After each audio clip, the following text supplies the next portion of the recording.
Good morning, everyone. Thanks for joining us today. My name is Laura Van Daken with the Ames marketing team, and I'm going to be your host today. I'd like to welcome you to our webcast about advanced analytics for pulp and paper. It's my pleasure today to welcome our presenters, Gerjan de Lang and Luis Pinto. Gerjan has been working with leading companies, partners, and universities around the world. He also works closely with research organizations like Gartner, as well as our sales, support, and R&D teams. He has over 2 decades of experience in the advanced analytics space. And Luis is a partner at Unisoma, and he's been working with Ames for many years now. He specializes in the development and deployment of decision support solutions and has helped many companies, a few that he'll talk about today, in the pulp and paper industry, leveraging analytics to transform their operations. He has a master's in applied mathematics and over 8 years of experience in advanced analytics. And today, what we're going to cover is some of the common challenges faced by the pulp and paper industry. We're also going to talk about the analytics advantage and how analytics really support multiple levels of planning. Luis will get into how it supports strategic, tactical, operational, and scheduling. And he's also going to be sharing some real-world examples of how these practices are being applied. So you'll really get a sense of what some leading companies are doing and the real benefits that they're experiencing. And with that, I'm going to turn it over to Gerjan. Hey, thank you, Laura, for this introduction. I'm excited to be here and join this conference and allowed to learn more about what a distinguished partner and long-term partner Unisoma has been doing, and Laura already alluded a little bit to it, and of course what they've been doing for our customers most importantly. Of course I want to thank you for joining, and I hope that you will be inspired today by this webinar. But however, before we dive in, I'd like to share a little bit about Ames, a few highlights about what we do. And in short, Ames is about delivering business value to our customers. We want to do that in every part of the organization. For us, that's very important. And we do this by providing a technology, a software product, and together with great people, an ecosystem of great partners such as Unisoma, but we specifically target the prescriptive analytics space. Prescriptive analytics, it's called for now, and for those who are less familiar with it, it's about optimization, but Gartner is coining that right now as the next step on analytics, where people know about the analytics, they understand the data, but they now want to have call to action. And we do that by enabling optimization by offering an easy-to-use modeling and app generation platform. Ames has been proven to be disruptive in a very positive way for our customers, as it allowed them to make decisions the way they want it, fit for purpose, and they could not make that before. So you see very often that packaged solutions will not work and Ames will come in. And this includes the ability to fully align with the business goals. And while applying Ames, our customers have generated amazing benefits, both in dollar value as in customer satisfaction, service level, and other things. And some of them Louis also will highlight in this presentation. And we pride ourselves in being able to fully align and grow with your business so you can capture benefits as early as within a month and scale and explore from there with no barriers. Bring your whole organization to the next level of analytics maturity. So let's highlight some of these benefits. A very important one is a very quick ROI, and typically we see them with 1 to 4 months. We've seen customers develop these models in days and weeks and not months.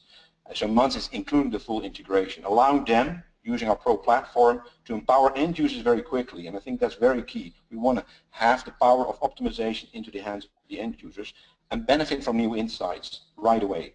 And typically monetary benefits are there, and there are multiple of the investment. In addition, it also raises the innovation and the differentiation level. This is easy to build tailored apps in Ames and develop insights in the results, run scenarios and such. We do so that this increases the innovation within the business. Suddenly there's a new way of thinking that opens up, because a lot of the standard stuff you did in an Excel spreadsheet or other tools, you were very busy working on planning and creating a planning. You can now easily get them out of Ames and start thinking about what's actually happening and why things are happening, and start to explore and be creative on how the business is being run. And now it's truly possible to model your business to generate actions, understand the impact before you take action. And this again, of course, increases the differentiation. Next to that, of course, you have an unparalleled speed and agility that's needed. And the beauty of the apps is that they can be adjusted continuously, but we don't believe that an app will be there forever. You will continuously change and learn from the organization. Learn from the changing environment around you and redeploy these applications. You want to do that as fast as possible so you can get the benefits from the best engines and deliver the results quickly. And since we offer a central platform, the whole organization benefits with every improvement Ames offer of every solution that's being created by, for example, a partner. So without going through all the quotes, you can also see those online and you get the presentation. The most important feedback we always get is that there's a new standard of empowering the customer's organization to make better decisions and to provide optimal impact. As mentioned, Ames can be applied in any part of the organization, applicable both deep in your supply chain, for example, operational planning, as well as on a strategic level, for network design, for example.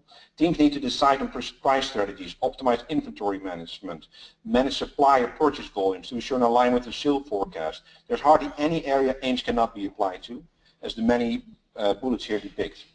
And each team will require support for totally different decisions, and of course generate the specific benefits or have the specific views. But as the Ames skills are the same and the business knowledge is available, it's just a small step to embrace a new part of the organization and leverage what you already have. Of course, the typical benefits customers are after are higher margin, lower cost, availability, or increased service level. And recently we see, and I think that's a very good development, more and more companies taking the opportunity to use Ames not to focus just on cost reduction, see optimization as an efficiency tool, and most people talk about it like that, but to focus on the market and the revenue increase. How can I generate a new way of doing business, a new revenue space, so I can reinvest that?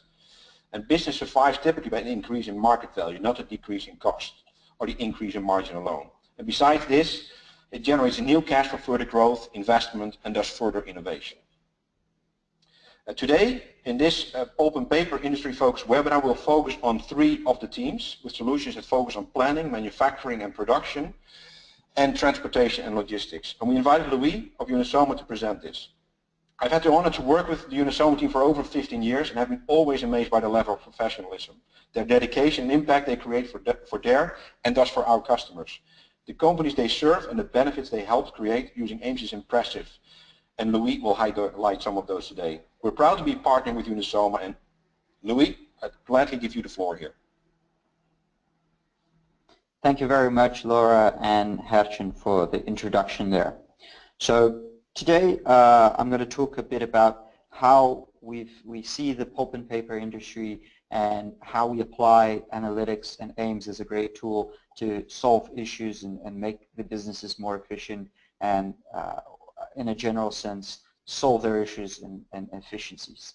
So what I'd like to do is really relate this to very practical and very real cases that we've dealt with a lot of different clients. So I put up some here on the left-hand side here. I've put some typical challenges we hear, and they vary from a lot of different things, and you'll typically hear these kind of questions from not only the pulp and paper business, but a lot of businesses in general. And I think that one special item there that I think is very important is the last one that I've put there, which is how to drive strategical decisions throughout the company on all levels and reap all the benefits. And why I mention this is that these companies in the pulp business typically have a very long horizon in terms of their planning, a very long horizon in terms of what they are, how they view their business, simply because of the way that the business is set up. And to drive those strategical decisions throughout the company, throughout the supply chain of the company, and throughout all the business levels is really important and is where you'll have an impact. So that kind of sums up a big view of what the pulp industry sees that. Now, if we move on, we can talk about a little bit about how the business in itself is structured. So I wanted to really just give a brief overview of this because I imagine a lot of you already have an idea of this. A pulp business typically has an integrated pulp business typically has raw material that takes quite a bit of time to be available. So if we talk about fast-growing forest, we can wait maybe 5, 6, 7 years to have a forest available to cut, bring to the pulp mill and process. So that's why I mentioned that the strategical decisions are very crucial to these businesses. So, and from the pulp all the way to the delivery, we're talking really about a global business here. So to give an example from a Brazilian customer, it could take 60 days to deliver to an Asian customer all the way across the globe. So from forest all the way to the delivery, there could be a very long time between that. So typically we're talking about long stretches of production and supply chain as a whole. So that's just to give a bit of an idea of the kind of complexities that we're dealing with. Long-term kind of planning and long views there. And what I'd like to do now is just to show you maybe a table just to give you an idea of the challenges that are faced in these different levels. So I'm not going to go into a lot of detail here because I'm going to go through this as we move along during the slides. This is just to give an idea. So what I want to cover really is what are the questions that are in the inbound, what are the questions in the outbound, and then the production in the middle. And how does the different parts of the business, how do you think strategically, tactical, and operational for these? And you'll see there's a lot of shared questions there, a lot of shared information there, but they all have different characteristics that need to be connected and need to be really taken into consideration when driving this business. So if we move to the next slide here, I'll start off talking a little bit about the inbound questions from a strategical point of view. So when we talk about inbound supply strategically, what are the main decisions that are involved in this kind of business for the inbound? There are two aspects that are fundamental, the forest management and the asset management. And when I talk about forest management is you have a huge amount of forest available to you and you need to think how that's going to work for the next 20, 30 years because of the time of growth, because of the way that you're dealing with this. You really have to have a strategical view on that. So really practically a decision that's being made this year for a company will affect it drastically for the next 7, but potentially even the next 20 years because you are really planning out how your forest is going to evolve. And that involves if you're going to just cut a forest this year, are you going to let it grow? Are you going to abandon that land that you don't need anymore? What are you going to do with that specific forest? And that is closely connected to the next aspect there, which is the asset management. So if we're thinking about growing the business, we're going to come up with a new line in a factory. How are you going to expand that offer of wood for that specific line? Is it purchasing from third party? Is it land purchase?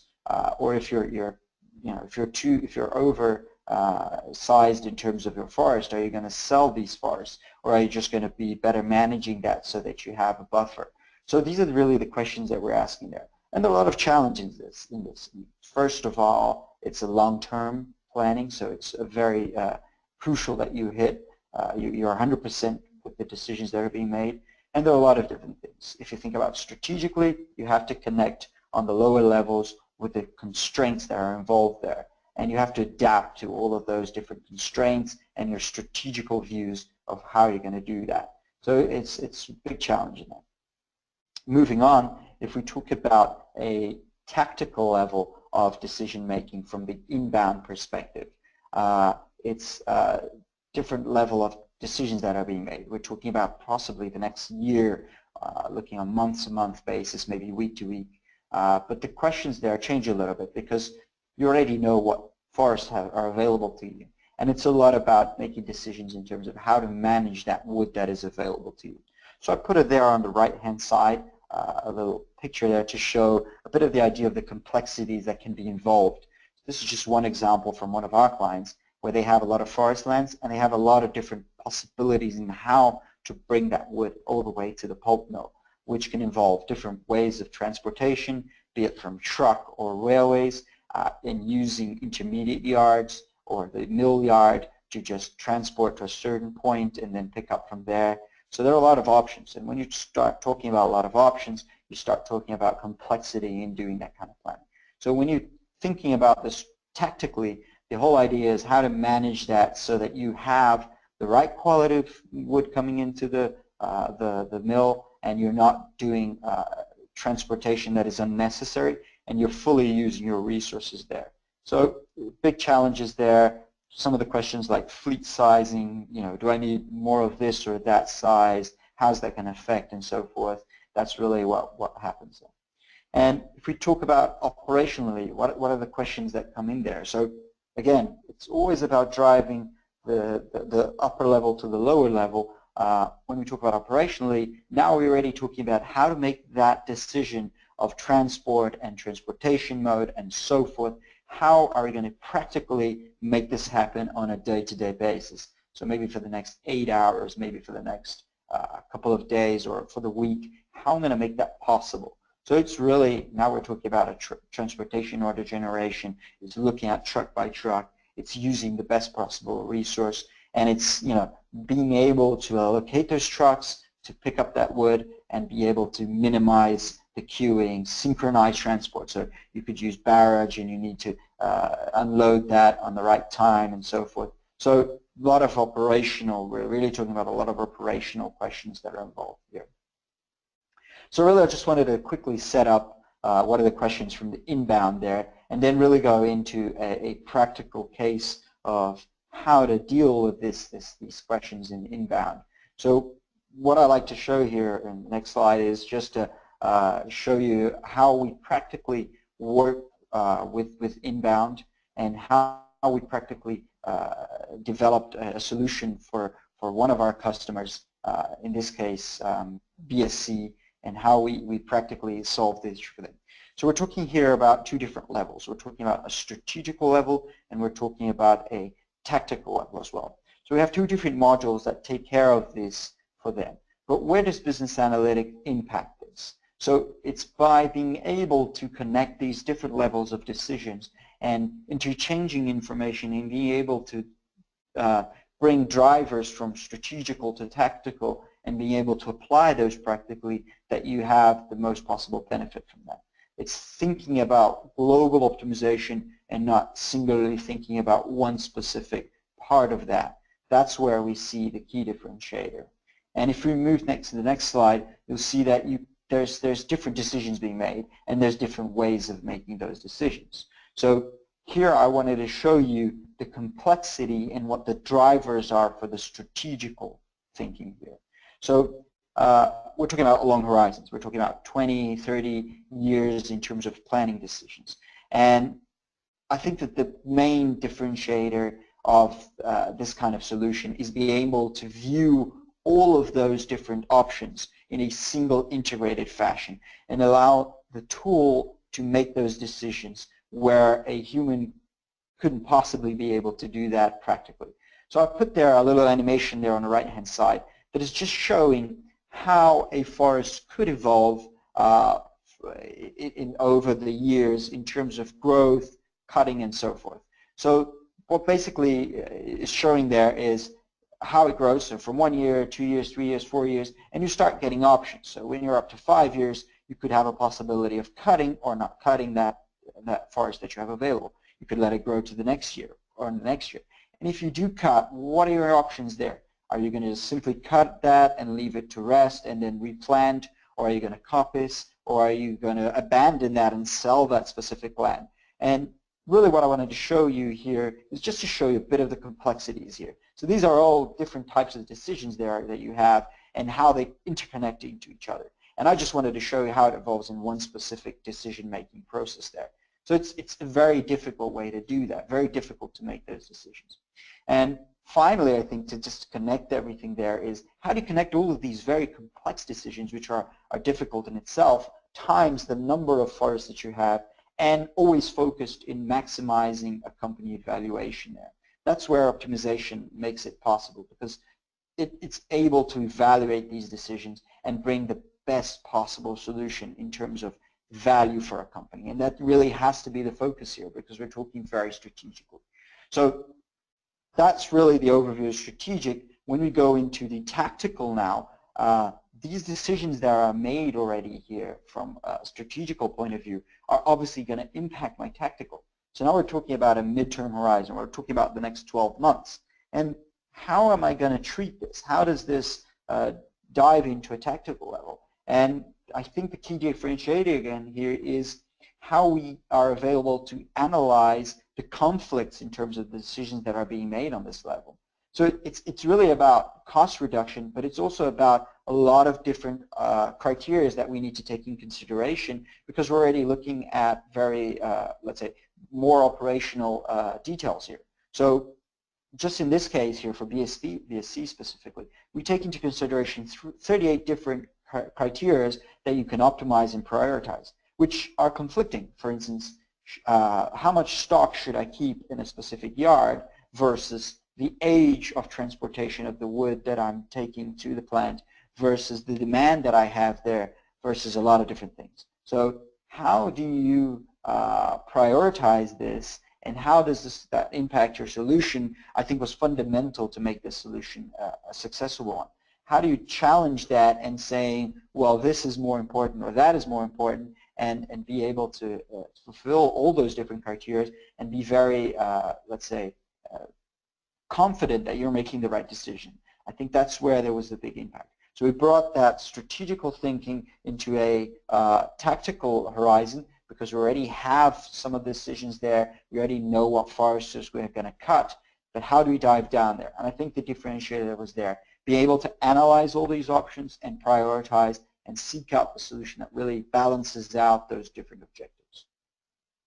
So that was really what we did for BSC. I think it was an interesting case there. And if we move to a next one there, which I want to connect from a tactical to an operational one. Different client here, we're talking about Montes del Plata from Uruguay. What we did there was, again, they were interested in looking from a very operational question. When they came to us initially, they wanted to see just from a 8-hour perspective. And when we started discussing this, we saw that it really had to have a longer horizon to connect that. So what we did with them was to make two different solutions interconnected, a tactical solution and an operational solution that was able to connect decisions between them.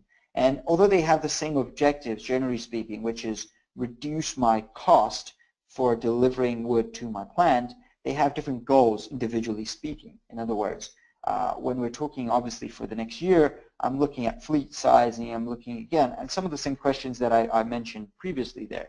But when we're talking operationally, really, we're talking about allocating trucks and not having trucks idle and so forth. So if we look at the next slide here, we'll see how those two different goals exist between them and how they're different there. But objectively speaking, we're just trying to reduce costs. But we want to have these two different things there so that we can drive the technical factors and be able still to do the operational ones so that we don't lose the benefits. And there on the left-hand side, on the bottom there, I'm just showing a bit of the horizon of how we do how we plan tactically. So we do 4 weeks individually and 11 months in an aggregate fashion. So it's a combined horizon there.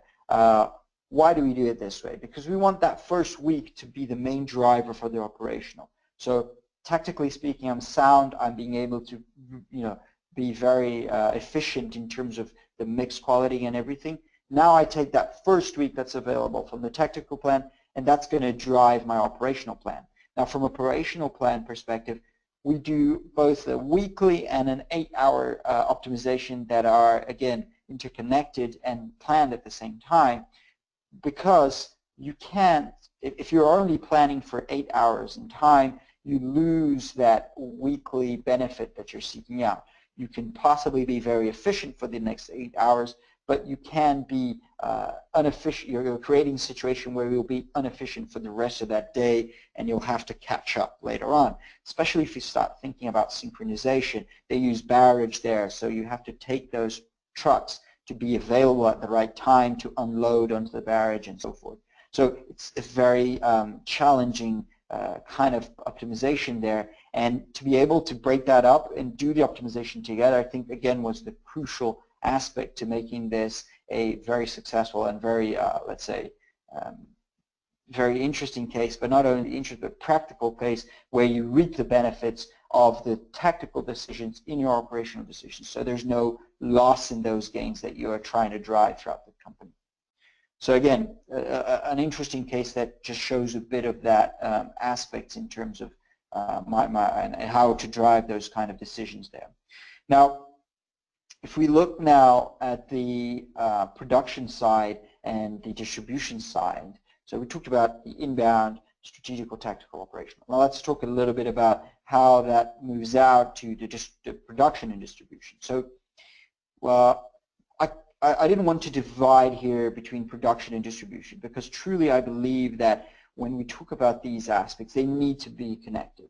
There are key operational and tactical thinking that needs to be done together.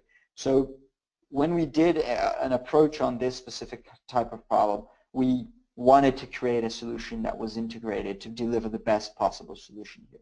And on the right-hand side there, I put up again a little scheme of what we have for one of our clients. And you'll see that there's a lot of different complexity going on in their supply chain. You have a lot of different factories, a lot of different types of clients. You have inner clients, in other words, just paper mills that need to be supplied that are part of the company. You have clients that are already just in your internal market. And you have or also in external market where you have to go to the port, you're going to have shipments, and you're going to deliver to the end client. So there are a lot of different complexities in terms of how you're going to deliver from your plant all the way to the client. And in order to produce those best results, you have to really think on a global scale there. So you have to do these decisions between production, distribution, shipment, stock management, demand planning in an integrated fashion, and connecting the operational questions to the strategical questions. So if we look specifically at this case here, the Suzano case, in my next slide here, you'll see that what we did really was to be able to make those decisions all together, but in different levels of details. And I think that that's really one of the interesting aspects. So when we plan for them, the idea is that we can plan from a daily basis for the first 3 months, and then subsequently we can look at 12 months in monthly buckets there. So we're making decisions day to day for 90 days or maybe 100 days or 120 days, and then we start making decisions for monthly. And why do we do that? Well, basically because it's just too far ahead of time to think about daily for in 4 months' time or 5 months' time or 12 months' time.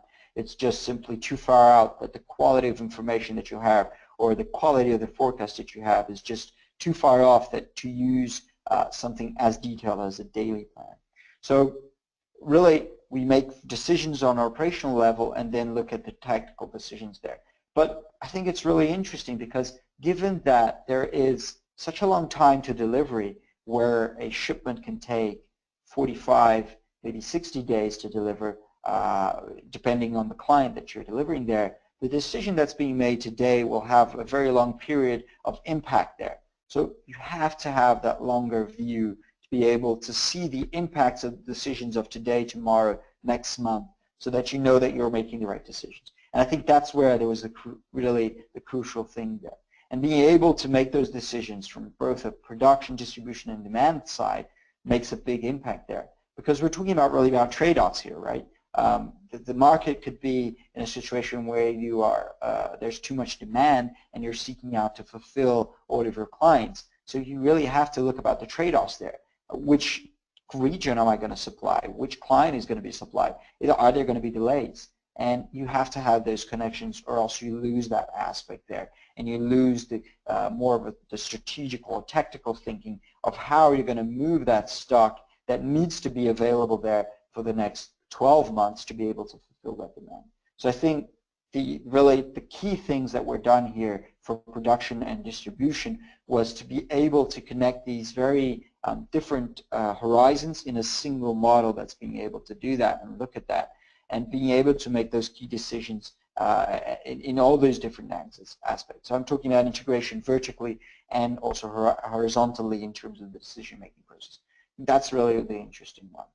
So I know this is pretty fast moving here, but I wanted to present some cases and give you a bit of an idea of what was practically done there. And now I want to just quickly show you just two or three aspects of benefits that we've seen from some of our clients. And what I wanted to show you here in this slide is just some of the benefits. I don't want to put a lot of them, so I wanted to show you a bit of a different things between what you get directly and indirectly benefits. So from one of our clients, BSC, we did an analysis post-implementation to see what was the real benefit practically for this. And they perceived a 5% logistic cost reduction, which was a really big benefit for them and meant that the project payback was in less than 2 months. So it was really a very successful project for them because it was able to deliver that and practically have an impact on them. And really the key things there was to be able to better use the fleet that was available to them, be able to not make unnecessary movement of wood there, just being better synchronized as a whole for the company there in terms of the inbound. Ceniva is a short-term planning, so looking on truck basis, looking at weekly basis, so a lot more detail there.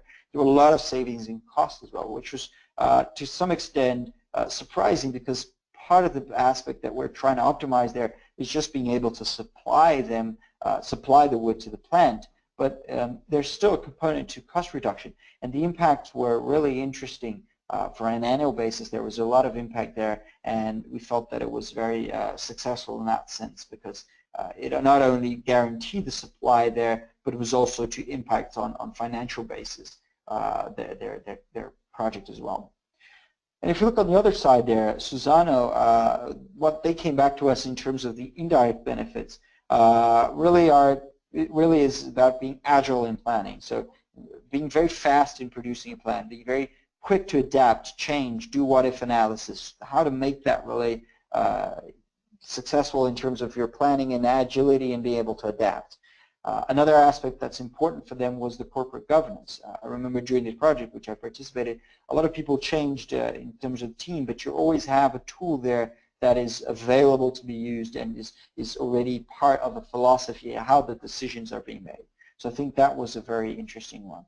And also another aspect that they came back to us was about how the team changed with this tool there. So instead of building plans, they would do a lot of more analysis of plans. Is this plan right? How can I improve it? Is the quality of data going in? Are the decisions being correct? Instead of just building the plan and not having time to do that. And it also changed the aspect of how they integrated with different areas. So is this data right, but should I go to a different area, let's say logistics, is this data right? Production, is this data right? And challenge them in terms of capacities and challenge them in terms of demand planning and so forth. So just how to use that information and that planning to question and improve the integration between areas also was a very, I think, interesting aspect of that solution for them. So that's what they mentioned there when they were giving that feedback for us. So again, just a brief overview of some of the benefits that we had in some of our clients in the pulp industry. And I wanted to talk, I showed you some cases, but I think it's important also to explain a little bit about the mentality behind that, how we do these projects, and why we think these projects are successful. So I really want to just briefly talk about what Unisoma is. So as a client of AIMS, we've been a partner of AIMS, and we've been a partner for a long time here. We wanted to implement methodology that was really focused in being very tailor-made. So when we look at Unisoma, our philosophy of development, our philosophy of how to implement solutions like this is based very strongly on tailor-made and being able to connect between the client's experience, the client's know-how of their business, and making a solution in an agile manner, using AIMS as a platform which is agile and quick to deliver, and being able to really implement a solution that is custom built and very, very adherent to the process that the client has. So it's not a package deal, it's really about being able to model that and deliver that solution. That's where we think you capture the most benefit possible from doing an implementation and optimization. So we've been doing it for the last 30 years. Actually, I think we're up to 32 years now in optimization, and I think that nowadays it's just so much more easy, so much more agile in developing solutions, that it's something that we're very proud of doing and being very proud of making very good solutions using AIMS as that tool for us. And I think that just another important aspect of what Unisoma believes in is that if we move to the next slide, you see here that we are not a specifically focused company on pulp and paper. We believe that the experience of our customers from all the different areas that we work in is fundamental to bring new paradigms, new ideas, new all different types of ideas that come in from different clients. So we work with a lot of different clients from a lot of different businesses. And we typically see that some experience from another business can bring a lot of benefits and a lot of new ideas and just bring new types of models, new ways of doing it. And we've seen that from pulp and paper as well. So how to interact with different ideas and be able to implement new ones are always beneficial for our customers. So I think it's also an interesting aspect for our businesses to do that. So that's more or less what I wanted to show today for you guys, just give you an idea of what we've done, an idea of what has been implemented and how we attack these different problems. And I want to thank you for participating here. Also make myself available to any questions and so forth. So Laura, if you'd like to pick up from here. Great. Well, thank you so much, Luis. And hopefully this topic provided some interesting examples and gave you some things to think about. And now, if you have any questions, please just type them in, and then I'll direct them to either Luis or Herjan. And so I have a question that came in. What area do most companies start with, Luis? You mentioned a couple different areas. Is there one that some of them naturally gravitate to tackle first? That's a great question. It depends a lot on different companies in how they view what really is driving their business. So when we see a customer of ours that is really changing some key aspect of their business, such as they're changing their certification, they're changing products, they're going into a different focus in terms of how they're going to, how they're running their business. Then we typically see more of a strategical kind of thinking, a strategical, tactical kind of thinking. To give an example, BSC started off their project there because they were changing their operation in terms of how their logistics was being done. So they were implementing railways and they needed to have a tool there. So that was the key driver for them to make that possible. So it depends a lot on the timing of the business being done right now. If we think about Suzano, a different case there, they were implementing they were developing a new factory. So they were just growing in complexity. So that's why they really needed a tool to look at the outbound aspect. So my answer would be that it depends a lot on how the business is currently set up. And obviously, when a client comes to us, we like to discuss that aspect, to understand where their business is currently at, to see what kind of solution really will bring the most kind of benefit to the customer right now. Okay, great. And one other question came in. How long does a typical project take?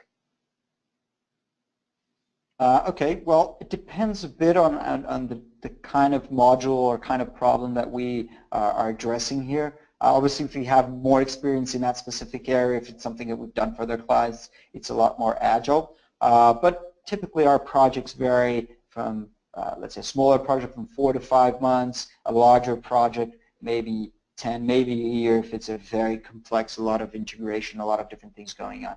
So I'd say a range from 4 to 12 months maybe on a project, but typically going around 6 to 7 maybe. Okay, great. And another question came in, will this webinar be available on demand? So yes, we're going to be sending out the on-demand video recording as well as all the slides presented today. They're going to be emailed to you within the next couple of days, so be on the lookout for that in your inbox. Again, if you have any questions after this webinar that might come up for you, you could feel free to contact Luis directly, and here's his contact information. As I said, they'll also be in the email that we share with you after this webinar. Or any questions for Herjan, here's his contact information. You could feel free to reach out to Luis also if you want to see a demo of some of this stuff in action. And on our website, we have previous on-demand webinars that you could view at a time that's convenient for you, as well as some white papers and case studies if you'd like to learn more about the topic. So with that, thank you again for attending, and a big thank you to our presenters, Luis and Gerjan, for this webcast. So thanks again, and have a great rest of your day.